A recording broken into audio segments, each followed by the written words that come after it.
I'm your lovely host of the Leela Show on 953 Jams. Here I am with horror icon, Daeg. Whoa, whoa. How are you today? Pretty good, pretty good. First day in Houston for this tour, you feel me? We got a show tomorrow. It's been nice. Chilling with my dog, Iron. All right, tell us about your tour. What are you on tour for? Because you're known for a lot of things, music, acting, so you got to be specific. Yeah, no, what are for you real. on tour I tell for? people I'm like a jester, a new age jester, because like entertainment, I does that. Yes. You feel me? So we just finished filming after 9 months on and off, filming from February to just like 2 weeks ago, filming Euphoria. So that's my favorite show ever, yeah, and I know my listeners love Euphoria. Yeah, man, oh, yeah. I was so blessed. I cried a bit too when I got the welcome back letter. You feel me? Because I know, like, it's like this is awesome. Yes, but yeah, so congratulations. thank you. Yes. So yeah, I just finished up that, and I was like, I kind of want to go on a quick little tour because I had to actually put off 2 separate tours to film. Yeah, because like obviously I can always throw a tour. Euphoria season 3 is filming when that was filming, so gotta weigh that type of stuff out. Yeah. But this is for my music. It's just a quick little 3-spot tour. Houston at Irome's spot, and then I'll be also playing the Tulsa Horror Convention, where I'll also be signing some of the other people that were in my Halloween, like Tyler Main, Scout, Taylor Compton, and Danielle Harris. And Clint Howard will even be there signing as well. I'm playing at the VIP party. And then my homie Bankboy Money will be meeting me there playing that show. And then we're going up to Missouri, his hometown, to play a Thanksgiving show on the 29th. So this is the little quickie tour. I'm also dropping a song on this Thursday that's kind of going along with the quickie tour called About to Bust. Okay. Yeah, so, kind of fun, kind of silly. All right. Yeah. So when I asked you what genre of music you make, you said all of them. So what makes you want to do every genre of music? Well, I think it's kind of just like, how I don't stick to one type of entertainment. Why stick to one? When I first started, it was pretty much right when I could speak because my mom would take me to church. It's always been her and I, so she was trying to be a good mom, take me to church. It was a Baptist church when I was young, so I seen like church plays and stuff like that, and the music and the dancing. And once I could start talking and thinking, I was like, I want to do this stuff. So I started all of it kind of right then and there. But based off of where I'm from and my friend group and how I grew up, West Coast rap, Bay Area in particular. Okay, I've been listening to a little bit of that. Yeah, lately. Mac Dre, favorite rapper ever, R.I.P. And then right under that, favorite living rapper, E40, and then a bunch of other artists. Okay, so I can kind of catch a vibe on what your sound so that's like. that's where I really have fun with my rap music is on that type of vibe. But recently I dropped my first French pop song. Tomorrow I'll be playing a Portuguese song that I made called Mamacita. I like working in different languages, different genres. I have polyglot. Yeah. I have a disco album out called Disco Disco and goth rock album called Something Slayer. I got a Viking project out that's straight like yeah, it's called Daeg. So nobody knows what to expect when you and then you say you grew up in a church. A lot of people are saying we need more artists that grew up in a church. So here it is. Yeah. Right. I mean, my mom was trying to raise a good boy and stuff. So I also tell people I feel like I got the best of both worlds. Because, it was just my mom and I, and, took me to church and just, tried to raise me and gave me all the opportunities that she saw that I wanted. She's like, okay, if I can take him up to LA for an audition, I'll do that, because he wants to do this. But I'm also born and raised off El Cajon Boulevard in San Diego. What's El Cajon Boulevard?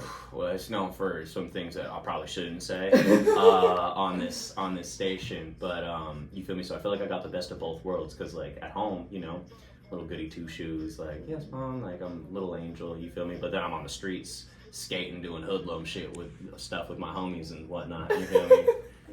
Okay.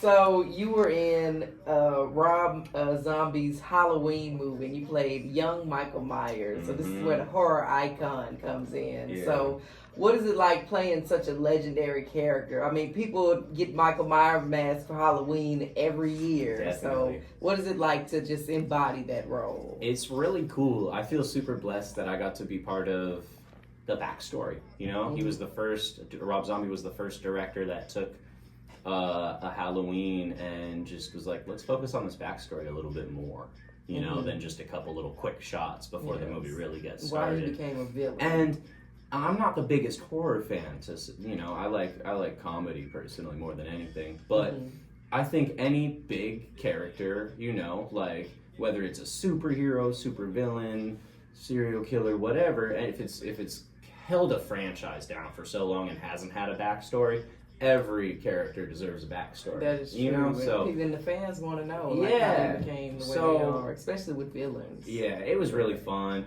It's not every day you get paid to kill people. You don't have to live with killing anybody. The bully in the woods, that was a spy kid. The spy kid boy, Junie. So that was cool, you feel me? Homegirl, the sister in the hallway, she was little Jenny in Forrest Gump. Oh, okay. So like everybody is playing like a younger version. Yeah, and it was a really fun set, you know, and really fun to be part of everything. Yeah. All right, that's good. So, how did you get that role? I auditioned, and it's really weird too because like I said, I started with church plays. Then from there, I went to, you know, did bigger plays like Shakespeare type stuff for a while, and then I got a taste of film with student films. This is all me really young, you know. So I did a lot of student films, independent films. So about 7 years of grinding before I got Halloween, but. The audition was for a Rob Zombie's Untitled Halloween project. Now, I was 11. My mom was so focused on raising me, she kind of gone out of the pop culture, right? So we didn't know what that title meant, you know, like didn't understand like Rob Zombie, the artist, right, is making the movie Halloween. We thought it was a zombie movie. Yeah. And I had just done a short film. I had just done a short film where I played a zombie. It's on YouTube. It's called Frank's First Love. I played Frank. So we pushed the audition off a couple times, and then exactly. And we live in San Diego, and you know a lot of work and auditions are in LA. It's like a 2-hour drive. It's not the worst, but it's not bad. It's still a 2-hour drive and then 2 hours back. You know, and if it's for just one audition. That's like you're up there for 5 minutes and then you're already on your way back. So we would oftentimes more time driving than way more time. Yeah. So we would oftentimes try to like, you know, kill 2 birds with one stone and do a few different auditions in a day if we were making it up there. And that audition just didn't line up with any of the other days we were going up there until it did. And then I did the audition. I didn't think I was going to get it just based off the fact that in the waiting room, all the other boys were way shorter than me with short brown hair. And I was like, seems like they know what they're looking for. Right. But, I mean, still, like, after the audition, a month later, my manager called me and told me I got it. Still didn't even realize how big it was, like, until, I think it took me a few, like, horror conventions, like, going out signing, where I'm like, oh, this is the thing. It's kind of big. Okay, so you realize this is it, huh? Okay. All right. So you've been in the business since you were a kid, right? So basically, yeah. Okay, so explain that feeling. I mean, I don't know how to really because that's the life that I know, right? Like, I grew up, I'm super blessed, and I know that. You know, my mom and I, you know, struggled, and we're still, you know, I'm an artist. You know how that is. It's like, the entertainment business, it comes, it goes. Yeah, very fickle. Yeah, once you finish one job, you got another job I can have? Yeah, so, you know, but I'm truly blessed to have a mom that just supports me so tough. Just believing in what I do, that's helped me along the way, you feel me? It's still only her and I now. We split the stuff. I'm working where I own a house and she can just live stress-free for, you know. Right. Yeah, but... This is coming one day. Yeah, right. Yeah. Next year after season 3 drops. Let's get it, right. I can't wait to see you in Euphoria. My goodness. So, out of all the characters you've played, you've been obviously Euphoria. I know I keep saying that. American Horror Story, The Rookie, NCIS, American Vandal. Out of all the characters you played, and obviously, you know, young Michael Myers. And I was Michelle in Hancock, the French kid that killed Will Smith. Yeah, so I got thrown into outer space. Yes. So, which character that you played do you think would be your friend in real life, and why? My friend in real life? Oh, goodness. Okay. Let me think. Okay. Michael Myers? No. Automatic no. The French douchebag? Like, no. Okay, an American Horror Story, didn't play a good guy. No.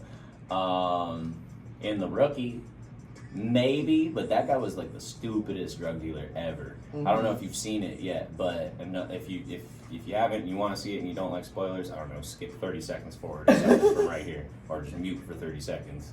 I got 2 scenes in there, and one of them I basically get in trouble for having, paraphernalia and different stuff like that. They take it away from me, but the cop doesn't work in that state, so he can't do anything, right? And I'm like, whatever, I'll see you around. He's like, I hope you don't, or you better hope not.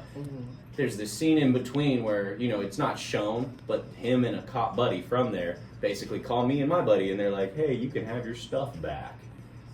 And my character's dumb self just is like, okay, policeman, and goes to get the stuff, and of course, gets arrested. You feel me? You just walked right into the trap. I think, man, goodness, most of the characters I've played, I need to talk to my agent about maybe rebranding. I don't play a good guy. The closest probably to a cool, goodish guy, because he's just mysterious, so we don't know. Yeah. Is Mitch? Okay. Yeah. All right. So Mitch is also obviously a known user of cannabis as well, and so you feel me? Mitch and I would enjoy. Yeah. Okay. Very good answer. So my next question. So for all the Euphoria fans out there, just tell us what you can. Goodness, I wish I could tell y'all so much, but I can't. But what I can tell y'all is it's coming. Spring, wow. I know, right? Spring 2026. Hey, let me get going down the list. Yeah, it's going to be 8 episodes. We've been filming in LA. It is wrapped. So it's done. Yeah. Okay, because a lot of people don't even think Euphoria is really coming out. No, so it is. Go ahead and it is. that. It is. For sure. We put in a lot of work. Everybody put in a lot of work. We filmed for 9 months. I wasn't filming the whole 9 months, very on and off, but it does take place 4 or 5 years after the season ends. So the time jump so is confirmed. Heard it here first. The time jump is confirmed. It does say, everything I'm saying you can find out online as well. Okay. Just, yeah. But it's more authentic coming from you. Yeah. Because the stuff online, who knows if that's true. For real. That might be as much as I can say. Now on just my also, and there might be music that you can find from me that will be dropping. No. Hopefully, that's not confirmed yet. Yeah. I don't know. Fingers crossed. Yeah, fingers crossed for real.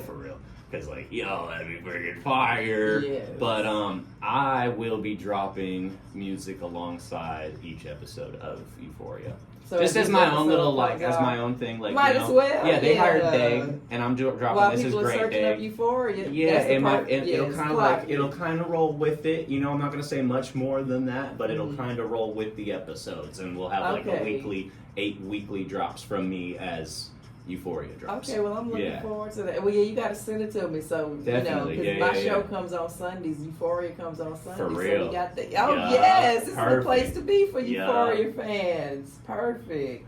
So tell us, how do you balance music and acting? Pretty easily actually. Because with acting, I'm just a piece of I'm a puzzle piece that fits into a big puzzle, and. When I'm making music, I'm making the puzzle. I'm making the universe. I can create anywhere. You know what I'm saying? So, and the actor's life is hurry up and wait. So, a lot of times, if I'm even hired to be on set anywhere, get to set, get in costume, makeup, hair, whatever, and then I'm chilling in my trailer for who knows how long before they're like, all right, we're ready for you to come to set. Right. So I bring my laptop. Most of the time I'll even bring my interface and mic and stuff like that, and just, kill 2 birds with 1 stone. Exactly. Record while on set. Then it's almost like I'm making money for the music too, which is cool. Okay. All right. So, do you have any upcoming collaborations? I know you're on your tour with a lot of. Okay, let's see. So recently, I have a cool collab that actually dropped. So my homie Bank Boy that I was telling you about, he's the only artist who's signed to Afro Man, right? He dropped a song called you'll have to bleep me maybe if you need to, but it's called Titty City. Mm-hmm. He already dropped it, and then he made a remix, Titty City, and it's featuring Afro Man, Joey Cool, Jerry Robinson, Bone the Mac, Hank Trill, and I. So that's my. I'm like, is he gonna say his name? Yeah. Okay. So that's my first song with Afro Man. So that's really cool. Congratulations. And then I don't know if there's any old scene kids. Like I'm not a scene kid anymore. Oh, obviously. wait a minute. But hold up, this wait, is crazy. I was a scene kid. I'm born 1995. Okay. Yeah. Okay, so I had that cringe ass hair. Kid. Yeah, like okay. no, mom, this isn't a fit. Okay, so this is cool for like the old, like all little like. Damn, okay, my young self is going to be stoked about this. It's already done, and I think it drops in the beginning of next year. I have a feature, or this band got me featured on one of their songs, Broken Side. I know who that is. Of course you do. Okay. If you got that geeked about being a scene kid, yeah. Definitely. So like when I got that connect, I was like, that's freaking crazy. Like what the heck? Okay, Broken Side. Yeah, that's for like real. Such a throwback, like memories that I didn't know I had. For real. Wow, that's insane. That's great. All right. So, before we wrap up this interview, do you have any embarrassing set moments that you want to share? Oh goodness. Okay, yeah, sure. So I'm a coffee drinker, right? I like Stoke cold brew. Stoke, get at me, hire me, sponsor me, whatever. Yes. Y'all I know y'all seen my emails too. Right. Stoke cold brew, right? With the silk almond milk creamer. And so for a while I had just a big glass mug. And while I was on tour last year, I guess my mom accidentally broke it. Oh, So, no. but shit happens. It's glass. Glass breaks. What she did was she got me a giant mason jar for my coffee, right? Because it's about the same size as the giant mug that I had, but it also had a lid, right? So if it, knocked over, it wouldn't spill. So then I've been using that, and if that breaks, I'll get another giant mason jar. In the makeup trailer, one day Zendaya was there, and we're cool, I mean, we're not like buddies. I don't got her number or nothing, but like we're cool type shit. She from Oakland. You know her better than most people. Type shit. She from Oakland. I let her know I'll fuck with Mac Dre and E40. That's my main inspirations on the rap tip. You feel me? I hit a little gig. She was like, okay. You feel me? But anyway, getting my like fake tattoos on and whatever for yeah, exactly. And I got my coffee there. Big jar, right? Biggest mason jar that you can hold as like a big guy. I'm 6'1". Y'all can probably picture that. Okay. A lot of people are always like, what's in that? A big mason jar with a light brown liquid. It's like, oh, it's coffee. Be anything. And then, so Zendaya was like, what the heck is in that? And I was like, it's coffee. And she's like, why in that? You know what I'm saying? And I explained to her like the cup. But now it's got a lid, so if it falls over, right, like it won't spill. Spill proof. Yeah, and she's like, they make mason jars that are a lot smaller. And just kind of roasting at me. Like so obviously. I just made a little joke. I was like, no, I want it that big, so that way when I'm sitting down and it's across the way, right, and I can't stand up or something, and I'm like, hey, smaller person, right, if they're small too, especially that's what this is for. Can you grab me my coffee? Then they'll have to use their two hands to bring me my coffee, and then I'll be all giant like, so just to torment short people. Thank you, tiny person. That's why you have that mug. Because you're tall and you got a tall glass of coffee. That is hilarious. And I've very frequently said on my social medias, it's no hate either. Like, but if you are 5'4" and under as a full-grown adult, you built sneaky. It's not an insult. It's not an insult. You can use sneakiness as an advantage in life, It's not an insult. It's just something that I say. They fit through small. You 5'4", you built sneaky. Yeah. Okay, I've never heard of that before. That's interesting. All the listeners just start crying. They're like, I'm not sneaky. Sure. Wow. So to wrap this up, could you tell us how can we keep up with you on social media? Daeg, the horror icon, the musician, the Euphoria star. Yeah. I post. The I'm the lifetime entertainer. Hey, for real, the jester. Yes. I post mostly. Okay, I'm gonna stop it. You I'm most steady with the content on my Instagram, which is Great Daeg Official. That's my MC name, Great Daeg, and there's no space between Great Daeg, so you'll find my music, Spotify, Apple, iTunes, everywhere pretty much besides SoundCloud. YouTube's got a lot of videos that I'll like produce and direct myself type stuff. A lot of them are like visuals though, so not a full official music video, just me being silly, giving y'all something to watch while you listen to my music, you know. But yeah, Instagram for sure. Everything's pretty much Great Daeg. My TikTok's Great Daeg, not official. No, okay, I'm speaking all types of crazy. Instagram, Great Daeg official. Okay. TikTok, Great Daeg. Everything else, Great Daeg. Okay, yeah. All right. Well, thank you so much, Great Daeg, for coming on 953 Jams and doing this interview. Such a pleasure. This interview was great. And tell them where they can catch you on your tour in Houston. Oh, yeah. So this is dropping on Sunday, right? Yeah. Okay, so I just played last night in Tulsa, but depending on when this is playing, you might be able to still catch me at the convention out here in Tulsa, Oklahoma, and then catch me over in Missouri near Springfield. Near Springfield, not Springfield though, but it's near Springfield, and that show is on the 29th with Bank Boy Money. All right. Well, thank you so much, and good luck on your tour. Thank you, Mila. Yes. 953 Jams. Yes, we love the drive. Wait, do that again. 953 Jams. Oh, yeah. Yes, thank you.